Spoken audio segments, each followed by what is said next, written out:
cumprimento os Srs. Almirantes, Presidente da Academia e Vice-Presidente da classe de Artes, Letras e Ciências. Cumprimento os Srs. Almirantes, os restantes membros da Academia e convidados que estão aqui para, digamos, para me ouvirem agora falar durante agora os próximos minutos.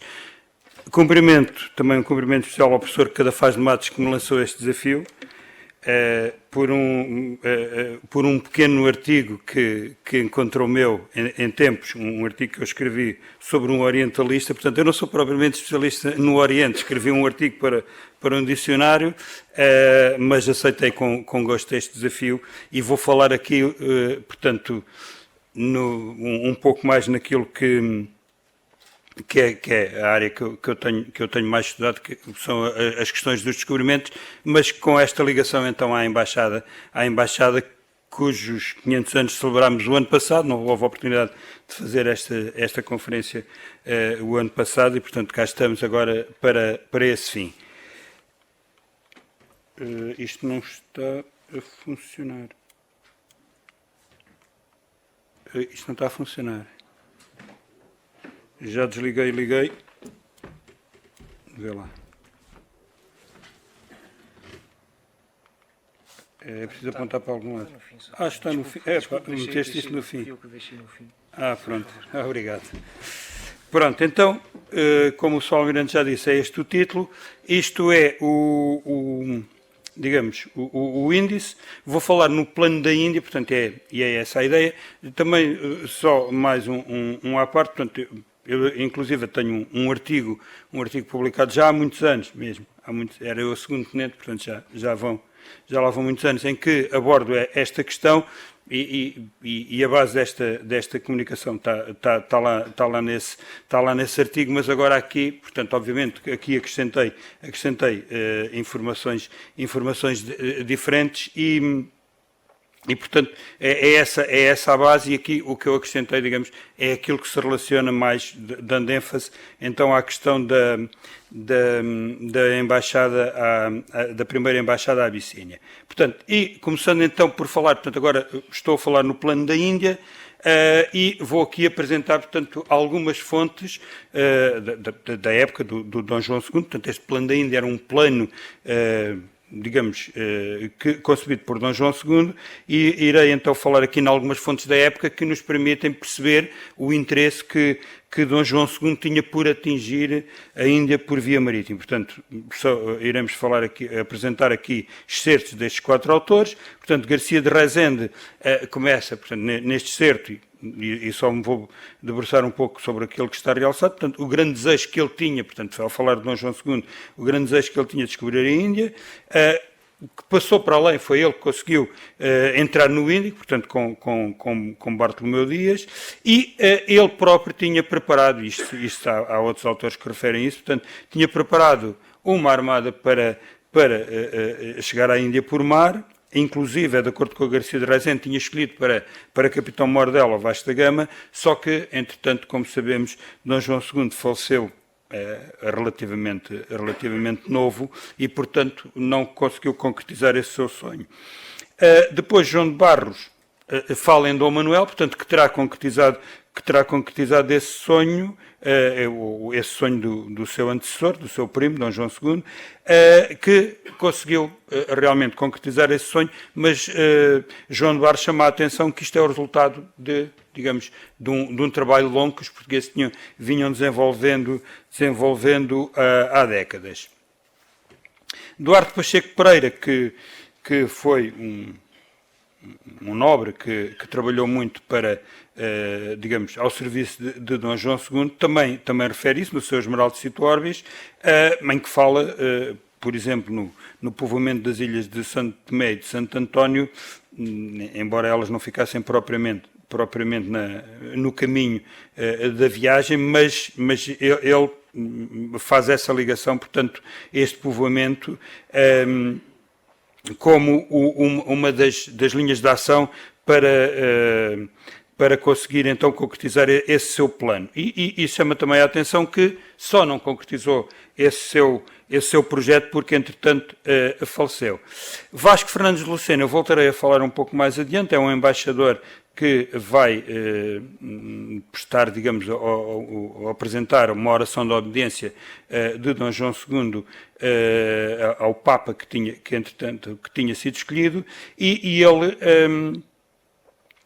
fala, digamos, obviamente essa oração é muito longa, neste excerto, o que é que eu gostava de realçar? Portanto, por um lado, e começamos aqui já a falar no Preste João também, portanto ali onde ele fala que Dom João II teria, ou desejava estabelecer contactos com povos que habitavam lá para os lados do Oriente e que também eram cristãos, portanto, esta busca por povos cristãos lá para o Oriente. Depois também chama a atenção, e estamos a falar, portanto, isto é na década de 1480, portanto, ainda antes da viagem de Bartolomeu Dias, e, no entanto, a mensagem que ele pretende transmitir é que os portugueses já tinham descoberto grande parte da África Oriental, ou tinham conhecimento da África Oriental. E, portanto, no final, chama a atenção que estas iniciativas são muito resultado da iniciativa de um rei, portanto, do Dom João II. E, neste plano, eu agora irei falar sobre várias medidas, portanto, várias iniciativas que Dom João II tomou. Digamos, estas ideias não são originais minhas, portanto, este assunto foi muito bem estudado pelo professor Luís Filipe Tomás e, portanto, estas ideias são dele, e eu irei aqui explicar, digamos, como é que elas se concretizavam e quais é que elas são. Portanto, recolher informações sobre o interior do continente africano e também sobre o Oriente, estabelecer alianças com outros reinos cristãos e também cristianizar alguns reinos africanos, fixar os portugueses em locais estratégicos da costa africana, reconhecer, ou garantir, não é reconhecer, é garantir o reconhecimento internacional do domínio português sobre o Atlântico Sul e garantir a eficácia e segurança das navegações. E agora vamos então analisar com algum detalhe como é que estas iniciativas se concretizaram. Portanto, em termos da eficácia e segurança das navegações, a busca de ligação entre o Atlântico e o Índico, e as viagens de Diogo Cão já tinham um pouco esse propósito, portanto, era tentar encontrar o fim da África, digamos assim, que permitisse a ligação entre o Atlântico e o Índico. Classicamente considera-se que Diogo Cão terá realizado 2 viagens.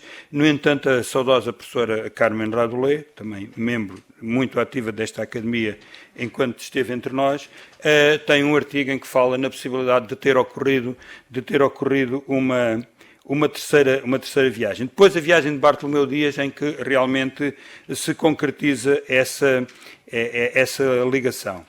Por outro lado, o desenvolvimento de técnicas de navegação oceânica, portanto, como sabemos, os portugueses iniciaram as suas viagens de exploração usando técnicas essencialmente adotadas a partir do Mediterrâneo para navegações relativamente curtas, portanto, o método que os historiadores designam por rumo-estima, e nas grandes viagens oceânicas em que se passavam semanas e meses sem ver terra, os erros acumulados por esse processo eram enormes e, portanto, foi necessário desenvolver técnicas de navegação astronómica. E isso, no reinado de Dom João II, vai também ter, digamos, um particular desenvolvimento. Depois também o estudo da climatologia do Atlântico Sul. Não há muitos dados sobre como é que isto teria sido conduzido. No entanto, existem algumas evidências, portanto, há um interregno bastante grande entre a viagem de Bartolomeu Dias e depois a viagem de Vasco da Gama, embora pelo meio, como vimos, também há algo que explica algum atraso, que é a morte do Dom João II, mas há um outro aspecto que é muito importante, do meu ponto de vista, para termos, digamos, grandes evidências que esta climatologia, portanto, os regimes de ventos, especialmente os regimes de ventos do Atlântico Sul, teriam sido explorados, que é o facto de, na viagem de vasta gama, se usaram naus, portanto, navios que dependem dos ventos predominantes, portanto, que não têm grande capacidade de bolinar, e a última viagem, digamos, grande que conhecemos, que foi a de Bartolomeu Dias, usaram-se caravelos. Portanto, a viagem de Bartolomeu Dias é uma viagem de exploração, ainda é uma viagem de exploração da costa, portanto, e procurar a ligação para o Índico. A viagem de vasta gama, que é a que se segue, é uma viagem com um propósito já de estabelecer relações comerciais, navios maiores, navios com capacidade de carga, mas que são navios que só conseguem ter sucesso na sua viagem se for conhecido o regime de ventos. E, portanto, de alguma forma, esse regime de ventos teve que ser estudado neste período. Portanto, isto aqui é só para percebermos mais, até onde é que foi a viagem de Bartolomeu Dias, e como estamos a ver, é essencialmente uma viagem costeira, portanto, é essencialmente uma viagem ao longo da costa da África, e depois a viagem de vasta gama, como sabemos, portanto, só é possível esta opção se conhecesse como é que funcionavam os regimes de ventos no Atlântico Sul. A navegação astronómica, aqui são os excertos do João de Barros, portanto, que também fala nos contributos que alguns especialistas, chamemos-lhe assim, portanto, alguns astrónomos deram para o desenvolvimento, portanto, dois mestres, mestre Rodrigo e mestre José, portanto, dois judeus, e também um Martinho da Boémia, e que contributos eles deram? Essencialmente, forneceram aos navegadores, aos pilotos, processos para conseguirem determinar a latitude pela observação da passagem meridiana do Sol. E, portanto, ele refere estes contributos.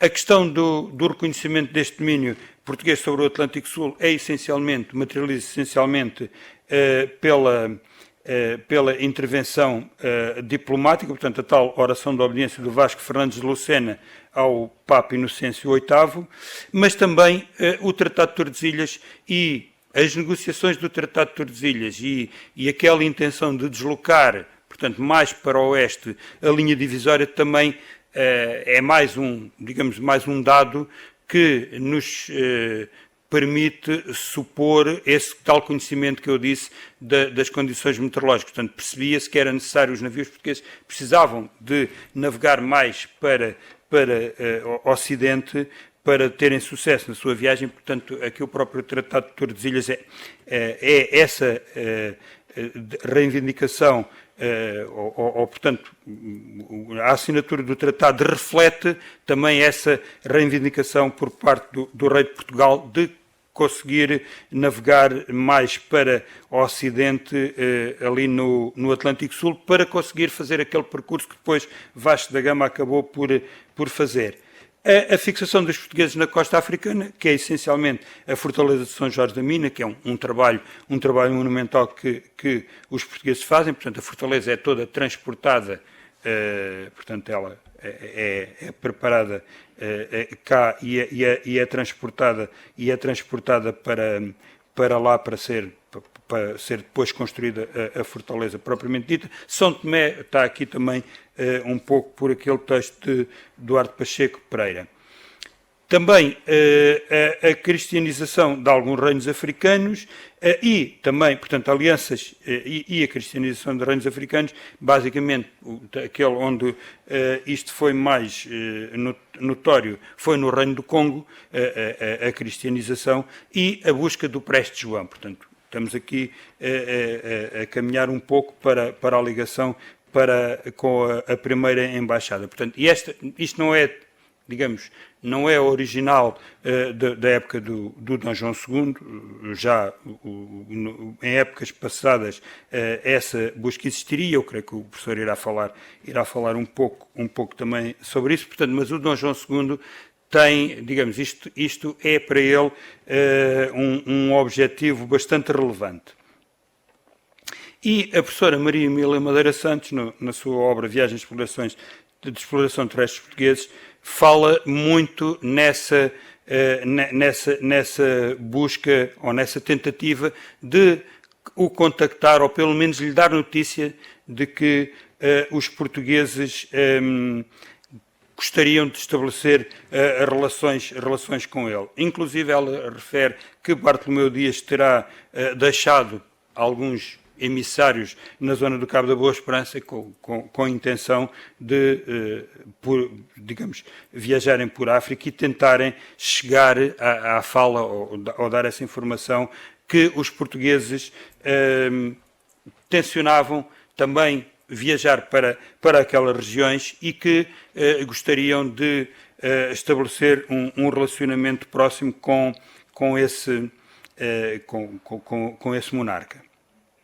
E esta imagem é também do livro da professora Maria Emília, em que ela apresenta aqui uma série de, digamos, de tentativas de penetração para o interior para tentar perceber, porque não se sabia exatamente, sabia-se que existia um rei, algures, ali em África, mas não se sabia propriamente onde é que era e, portanto, a intenção de acordo com ela, a intenção de algumas destas viagens é pelo menos tentar estabelecer contacto com alguém que pudesse também dar esse conhecimento ao estabelecer contacto com o Preste João. E agora, na parte, digamos, já aproximando-me um pouco aqui da parte final, a recolha de informações no Oriente, que se materializa com as viagens de Pedro da Covilhã e Afonso de Paiva, e em que, como vamos ver aqui, é estabelecido então um primeiro contacto dos portugueses um contacto direto de um português com o lendário Preste João.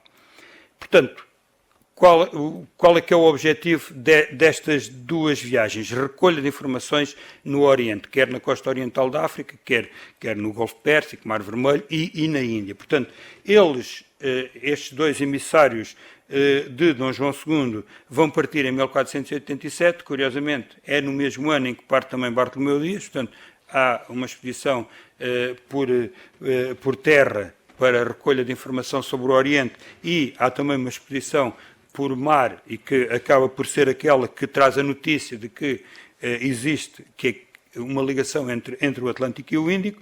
Eles vão disfarçados de mercadores árabes, eles falavam perfeitamente árabe. Aliás, já tinham ocorrido algumas tentativas anteriores que não tinham corrido bem exatamente por essa incapacidade dos emissários de se movimentarem facilmente depois nos espaços dominados pelos muçulmanos, fazem a viagem em conjunto até Adem e depois aí separam-se com destinos diferentes. Portanto, Afonso de Paiva tem como destino a Etiópia, portanto, o reino do Preste João, Pedro da Covilhã tem como destino a Índia. E combinam, depois de cada um cumprir a sua missão, voltarem-se a encontrar no Cairo, portanto, no final. Entretanto, Afonso de Paiva vai morrer sem conseguir cumprir a sua missão, ou seja, sem conseguir estabelecer esse contacto com a Etiópia. Pedro da Covilhã, o que é que ele vai fazer? Ele vai... aliás, eu vou voltar aqui atrás, só não chamei há pouco, aqui nesta imagem, portanto, aqui podemos ver, porque eu não tenho esta imagem mais adiante, portanto, mas, digamos, estas viagenzinhas todas por aqui grande parte destas viagens são as viagens de Pero da Covilhã.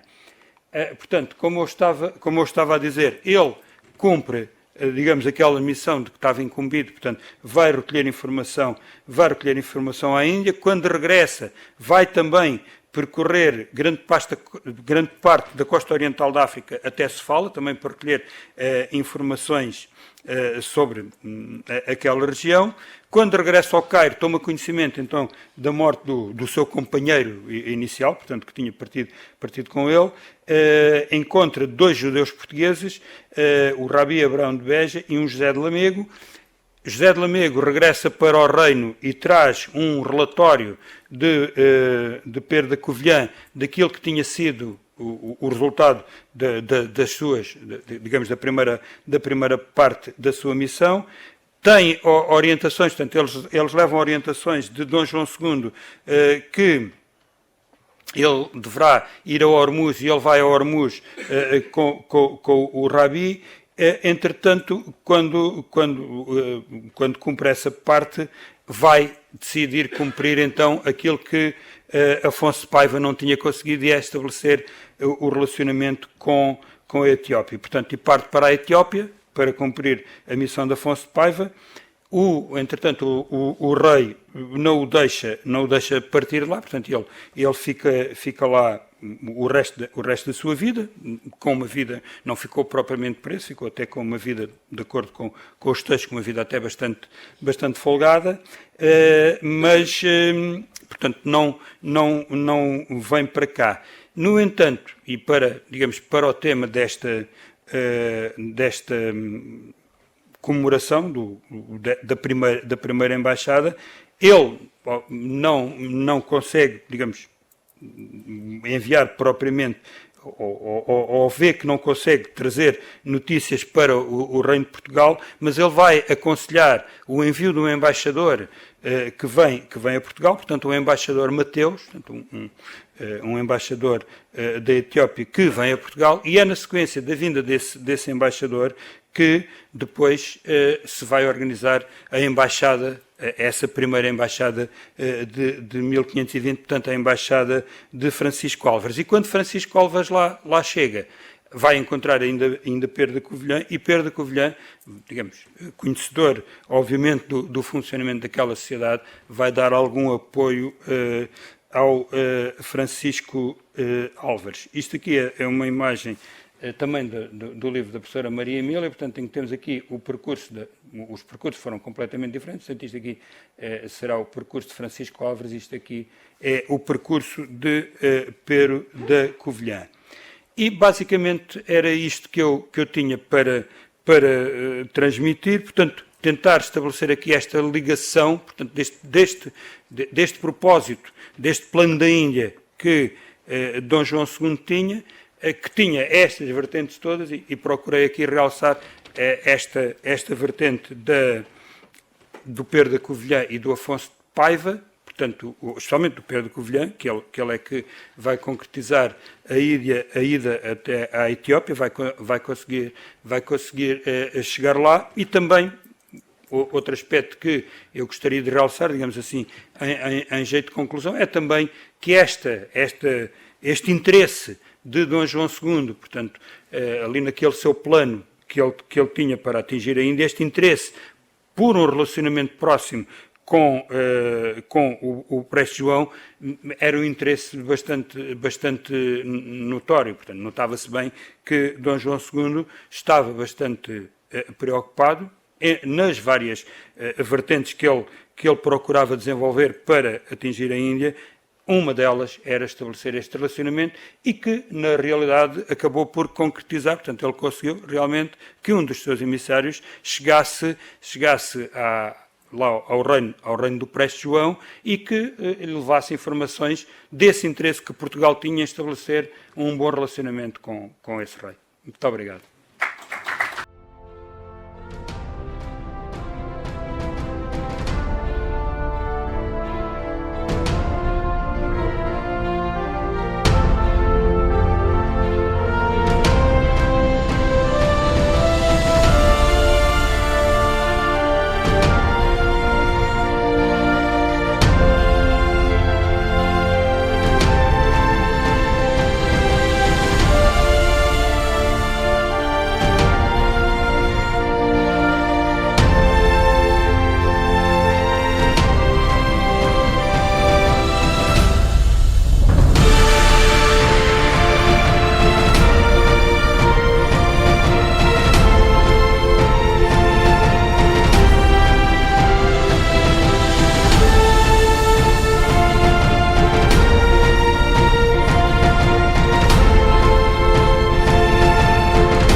Senhor Presidente da Academia, Excelência, Senhores da Academia também, Senhores Almirantes, Oficiais Superiores, minhas senhoras e meus senhores. Esta comunicação, naturalmente que resulta do volume 12 das minhas obras completas, foi o resultado dos 5 últimos anos da minha atividade concentrados na ligação da Abissínia com a China, porque eu, no essencial, sou sinólogo.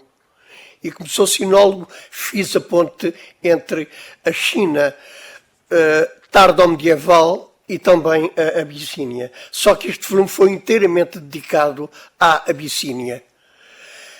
Aproveito para lembrar que este trabalho é dedicado in memoriam o meu colega e amigo Francisco Contente Domingos.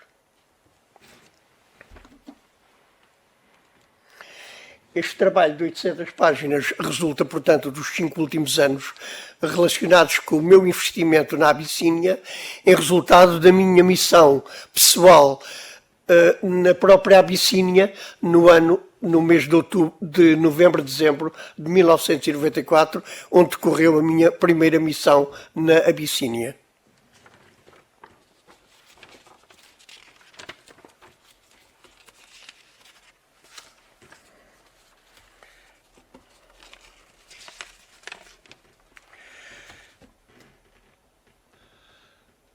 Só se torna possível fazer um flashback daquilo que o meu ilustre colega acaba de fazer sobre os antecedentes da missão de 1520, se também, para além de Pedro da Covilhã, fizermos uma incisão analítica sobre o infante Dom Pedro.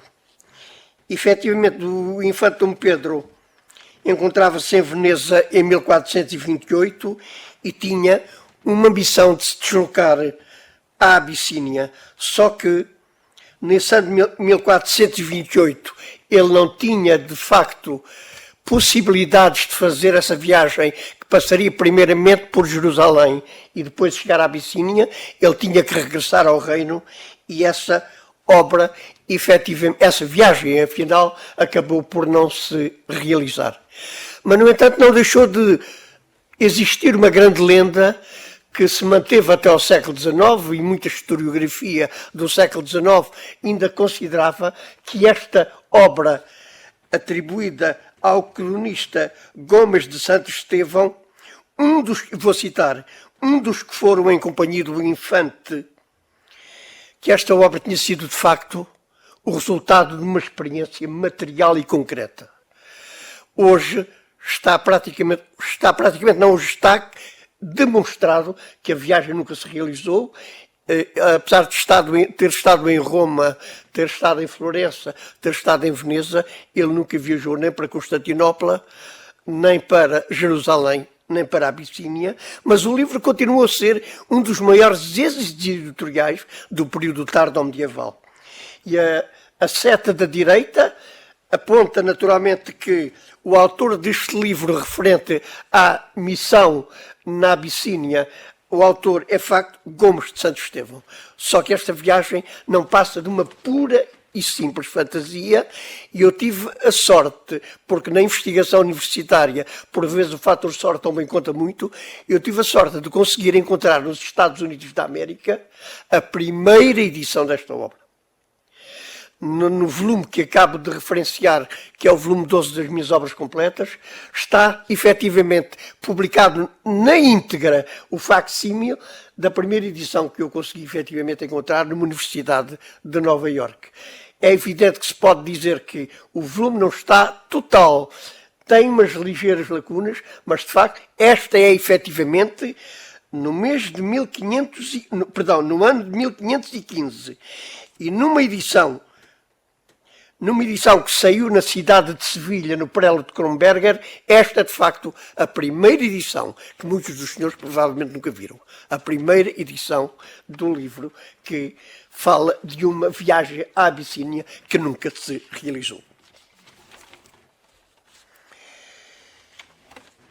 Já que estou a falar naturalmente nos preliminares, ou seja, nos propósitos de visitar a Abissínia, podíamos dizer que, a partir de 1445, há os primeiros contactos na Flandres com vista a, por via do Mediterrâneo, se tentar chegar a portos como o Porto do Cairo, de maneira a poder chegar à Abissínia. Passado algum tempo, em 1447, começa-se a sonhar já na materialidade de uma viagem à Abissínia. E em 1453, fruto de contactos diversos, desloca-se uma primeira delegação a Betim, a Portugal. Estamos a falar aqui de muitas das edições, porque esta obra de Ivano Pedro teve uma grande fortuna editorial. E passamos, naturalmente, a um dos cernes da minha comunicação, que é: como é que se pensou em Portugal chegar à Abissínia? É evidente que as costas da Abissínia era um lugar estratégico que unia a Abissínia à Índia e à própria China. Havia ali uma territorialidade que era útil, naturalmente, ao governo da Coroa de Portugal, já, como o colega anterior disse, já pensada por Dom João II, mas incentivada em particular por Dom Manuel.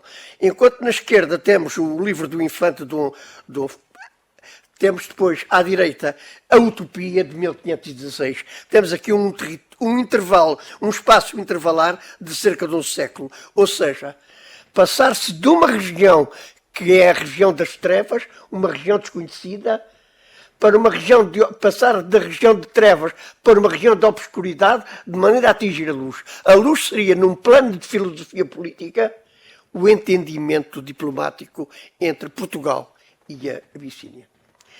Ou seja, há uma caminhada gradual para se tentar encontrar primeiro as terras de Preste João.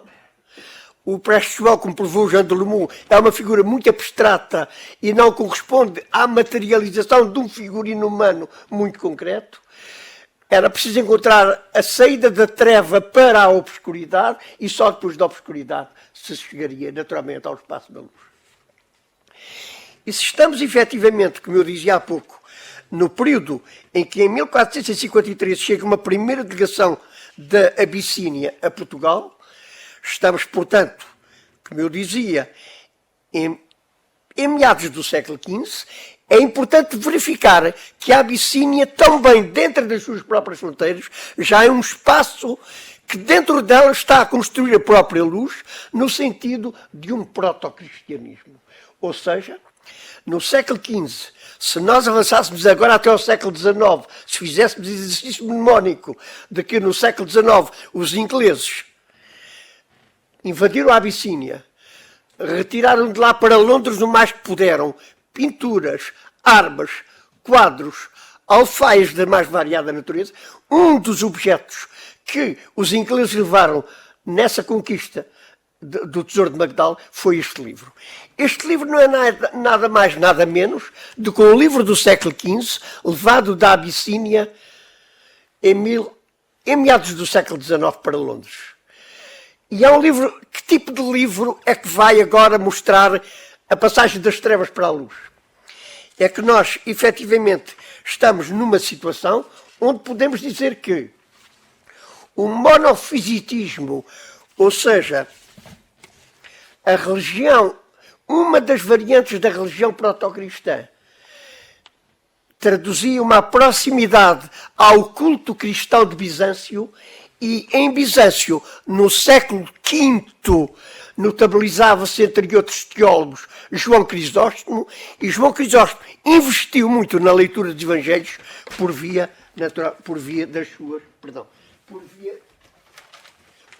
das homilias. E então, no século XV, antes de Portugal ter uma das suas primeiras representações na Abissínia, já nesse período circulava uma aproximação entre a Abissínia e Constantinopla por via, naturalmente, da apropriação das espiritualidade de São João Crisóstomo através, naturalmente, daquilo que nós chamamos o culto bizantino. E não procurando repisar o que o orador antecessor disse, e bem, eu gostaria apenas de lembrar dois aspectos que me parecem muito pertinentes aqui. Em primeiro lugar, que o Conde Ficalho, tendo desenvolvido naturalmente um trabalho muito interessante em torno destas duas figuras que foram aqui abordadas, é preciso ver que, além de o que foi analisado pelo Conde de Ficalho, importa partir para envolvências socio-religiosas e socio-antropológico-religiosas que o Conde de Ficalho naturalmente não estava preparado para apreciar com maior profundidade. Um dos aspectos dessa envolvência sociocultural e socio-histórico-antropológica é a representação do próprio espaço mítico Pechim. A representação do próprio espaço mítico Pechim, aqui apresentado numa carta de João de Lacode, mostra-nos que não há um conhecimento pré-figurativo da própria Abissínia. O que há é ilhotas de conhecimento, ou pequenas ilhas de conhecimento, como fortalezas, a figura de um lendário preste João e algumas igrejas onde se praticava naturalmente o culto de monofisita. Então, o Pedro da Covilhã, mantendo-se naturalmente na Abissínia até alguns anos depois da chegada da missão enviada pelo rei de Portugal, Dom Manuel, ele vai se manter até pouco depois de 1526, mas o que deve ser relevado no essencial é que quando efetivamente lá chega a primeira embaixada de Portugal, onde vai naturalmente alguém devidamente preparado para um aprofundamento sociocultural e socio-religioso, que é o padre Francisco Alves, é importante ver que essa chegada em abril de 1520 da embaixada tinha sido precedida por algumas figuras provenientes de Goa e de Coxim, a que não tem sido dado ainda o devido relevo. Em primeiro lugar, há três figuras que eu gostaria de trazer aqui. Ou seja, algumas potenciais informações documentadas, mas não aprofundadas, como o caso de João Gomes, que teria sido um pretenso clérigo, mas que foi naturalmente identificado pelo grande orientalista que foi Esteves Pereira. Mas também o caso de Fernão Gomes, o caso de João Sanches, um mourisco cristão, e Cid Mafamed, um mouro de Tunes, que naturalmente terão saído da região de Melinde e indo numa frota que integrava pelo menos 3 naus, as dos capitães Francisco de Távora, Diogo de Melo e Martim Coelho, efetivamente se aproximaram da Abissínia. E é neste contexto específico que eu vou, naturalmente, agora desenvolver algumas reflexões mais em pormenor.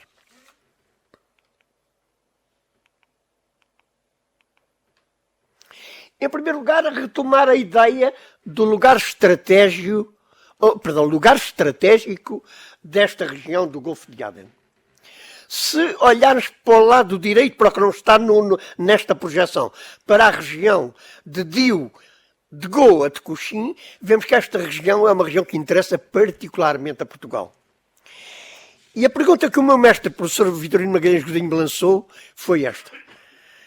Se conseguir provar qual a razão do interesse do rei Dom João II I e depois de Dom Manuel num território tão pobre que é, efetivamente, o território de altitude da Abissínia.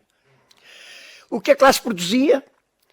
Agricultura de sobrevivência de planalto, algodão, algum tabaco, algum milho, painço, mas era um país extremamente pobre. Então, será legítimo, perguntou-me o professor Vitorino Magalhães Godinho, que se partir para lá conseguirá efetivamente descobrir das razões da expansão de Portugal? Ou teremos que ficar sempre pelas ideias do Conde de Ficalho, que interessaria muito a Portugal fazer chegar lá, para além do obscurantismo, que aquilo era o credo monofisita, chegar lá a voz do cristianismo atuante? Efetivamente, é preciso partir já para o ano de 1512. E partir para o ano de 1512 para quê? Porque, efetivamente, a regente da Abissínia, Helena, decidiu precisamente enviar em 1512 Mateus como seu legado, e agora Gaspar Correia, e vou continuar o pensamento do orador anterior, acabou por afirmar: El Rei, como católico príncipe, estou a citar, mandou levar o santo lenho que trouxera o embaixador etíope à Sé e solenizou em Lisboa o dia que mandou que não trabalhassem, e com procissão solene foi da Sé aos São Domingos, etc., levando o santo lenho. Estamos em 1512, estamos a 8 anos de se tornar operativa a ação marcante de Dom Manuel em mandar o seu primeiro embaixador. E se estamos em 1512, é preciso avançar. Vamos naturalmente considerar que, se pudessem ler o que não conseguem à distância, as 3 primeiras linhas, eu vou citar, a partir do Livro das Armadas ou Memória das Armadas: partiu para a Índia, aqui, esta é a nau Capitânia, e partiu para a Índia a armada, naturalmente capitaneada por Lopo Soares de Albergaria, do Porto de Lisboa, no dia 7 de abril de 1515, destinada à Índia, mas que tinha por intenção, naturalmente, levar presentes para o rei, para o imperador da Etiópia. E estamos aqui, naturalmente, num momento marcante, num momento decisivo, o mês de abril de 1515, e cá temos a nau Capitânia de Lopo Soares de Albergaria. Esta é, naturalmente, como eu disse, uma fonte por cortesia da Academia das Ciências de Lisboa. Então, como é que vamos agora estudar o que é que seguiu para a Etiópia, que é um aspecto marcante na minha comunicação? O que é que seguiu para a Etiópia? O que é que se queria, naturalmente, tornar presente do espírito português, do espírito empreendedor e também do espírito da esfera manuelina de Dom Manuel, naquela, naturalmente, vontade que era transmitir a alma portuguesa ao Império. Foi, efetivamente, pouco antes daquela armada partir do Porto de Lisboa, que o rei decidiu pôr alguns tipógrafos a funcionar em Lisboa para que imprimissem cartinhas que levassem os valores da fé cristã para serem lidos na Etiópia. Mais uma vez, meus senhores, estamos no domínio da utopia. Lembra-se do quadro de há bocado? Passar das trevas para a obscuridade e para a luz. Uma vez mais, Dom Manuel está a lavrar no terreno da utopia. Na Etiópia não havia quem soubesse ler português. Estava lá, naturalmente, já, efetivamente, um representante de Portugal. Mas mandar cartinhas com doutrina cristã em latim, em português, era, de facto, o terreno da utopia. E, uma vez mais, estamos aqui perante o discurso de Graça Barreto, um historiador das gerações que nos precederam, que decidiu estudar os manuscritos referentes a esse envio de cartinhas e à produção dessas cartinhas que eram enviadas para a Abissínia. Ainda estamos em 1515 E, naturalmente, nessas naus, as cartinhas que tinham sido organizadas tinham sido objeto de um texto de Rui Leite. Rui Leite, nós ordenamos, isto é uma ordem, portanto, do Dom Manuel, Rui Leite, nós ordenamos de enviar algumas coisas ao Preste João. Mas que Preste João? Que Preste João? Se trata de uma figura lendária, como provou, efetivamente, o historiador Jean de Lhumont. Ordenamos enviar algumas coisas a Preste João, as quais são as seguintes: paramentos, figuras, panos de alparavases e, sobretudo, um pano grande com a história da Salve Regina e também as orações impressas para serem lidas na Etiópia. Quem era o destinatário?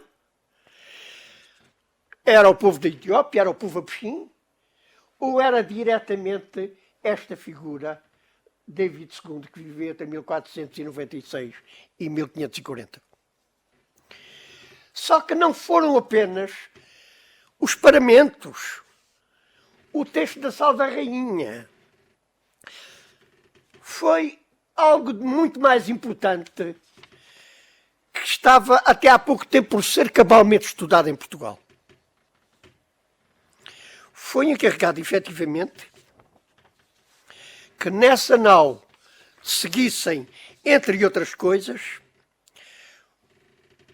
a representação pictórica de Cristo para, por via da imagem, se proceder à catequização.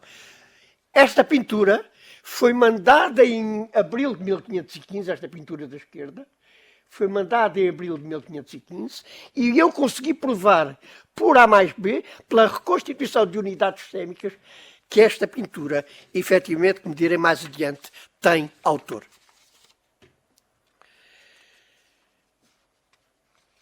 O autor não é Izembrante, o autor não é Lázaro de Andrade, o autor, como posso já cabalmente afirmar, é o pintor Jorge Afonso.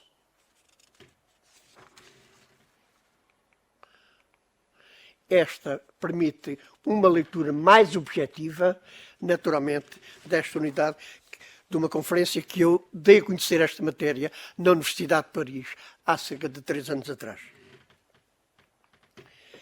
E se repararem, como tenho pouco tempo, se repararem nas unidades sémicas presentes no quadro mandado pelo Dom Manuel em 1515 para a Abissínia, e se repararem nos pormenores da maneira de representar as figuras na pintura tradicional abissínia, como fez, entre outros, naturalmente, Jacques Mercier, vemos que há traços distintivos da produção estética neste mesmo período.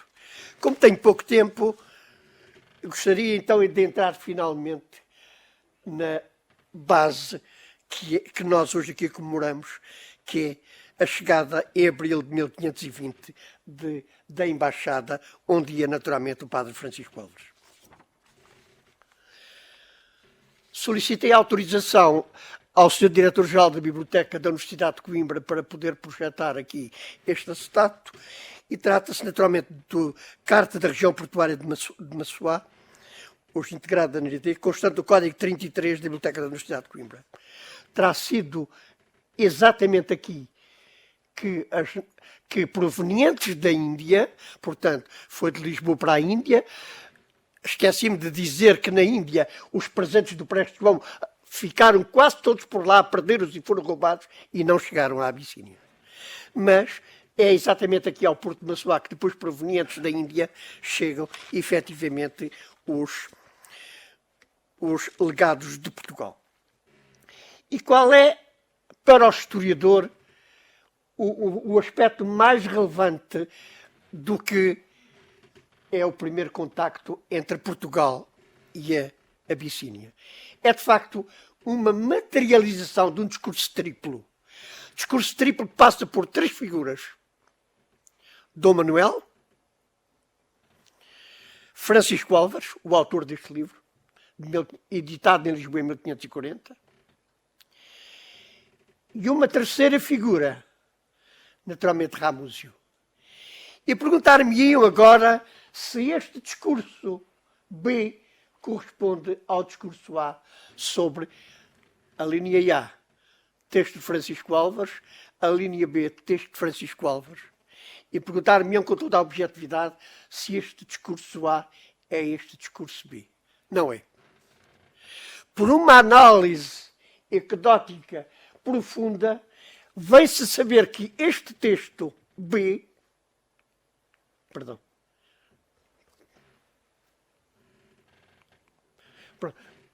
vem-se a provar que este texto B resulta de um intercâmbio ou de uma aproximação a um manuscrito antes de ser impresso em Veneza, que não foi um manuscrito utilizado em Lisboa pelo impressor português. Damião de Góis aparece, depois isto daria só para uma conferência, este triângulo. Damião de Góis aparece ligado a uma vertente B, a uma lição deste texto. Damião de Góis está na altura na região da Flandes como emissário de Portugal, tem acesso ao manuscrito, Ramúzio tem acesso a essa versão B do manuscrito e o texto que foi publicado, naturalmente, por Luís Rodrigues, não tem a ver com este, daí que tenha havido muita corruptela, naturalmente, e variantes a diversos. Sr. Presidente, peço-lhe o favor que me indique quantos minutos tenho. Muito obrigado. Então, vou sumariar nos 5 minutos que me restam, apenas para dizer o seguinte.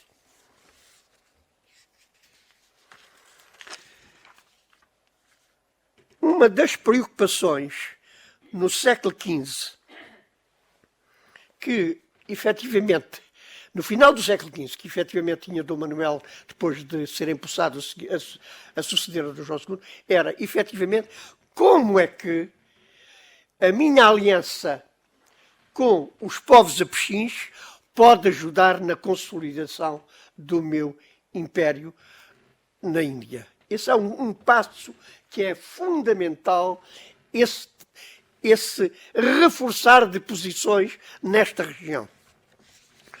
Um segundo ponto tem a ver com a capacidade que nós temos hoje de podermos verificar que esta população abexim, que está aqui representada no Peregrinácio em Terra Santa de Bernardo de Bradenbach, de final do século XV, esta população é uma população pobre de agricultores, que tem naturalmente já um potencial de expansão religiosa, mas é nesse potencial de expansão religiosa que deve vir aqui ao de cima uma coisa importante. A imagem de Cristo que Vossas Excelências viram há pouco, mandada naturalmente pelo pintor português para Dom Manuel fazer seguir para a Abissínia, essa imagem de Cristo era utilizado à frente dos exércitos da Abissínia ao longo do século XVI como forma de incentivar as forças apexins a combater os seus inimigos, nomeadamente os muçulmanos. Depois, já não tenho tempo para tratar deste assunto, é que a frutificação da empresa de Dom Manuel é de tal modo importante que a própria Companhia de Jesus, no século XVII, veio a desenvolver um papel preponderante, um papel de uma máxima importância, para continuar a imprimir obras em latim, mas também em apexim, como a obra Max et Acetat de 1642, e outras obras que eu diria, se tivesse tempo, mas que prefiro ficar por aqui, agradecendo apenas que, neste dia em que eu comemoro os 30 anos da minha primeira conferência, a convite do Sr. Almirante Rogério de Oliveira, este dia, sinto que deveria ter uma palavra final a Francisco Contente Domingos. Perdi um amigo, perdi um homem de bem. Muito obrigado.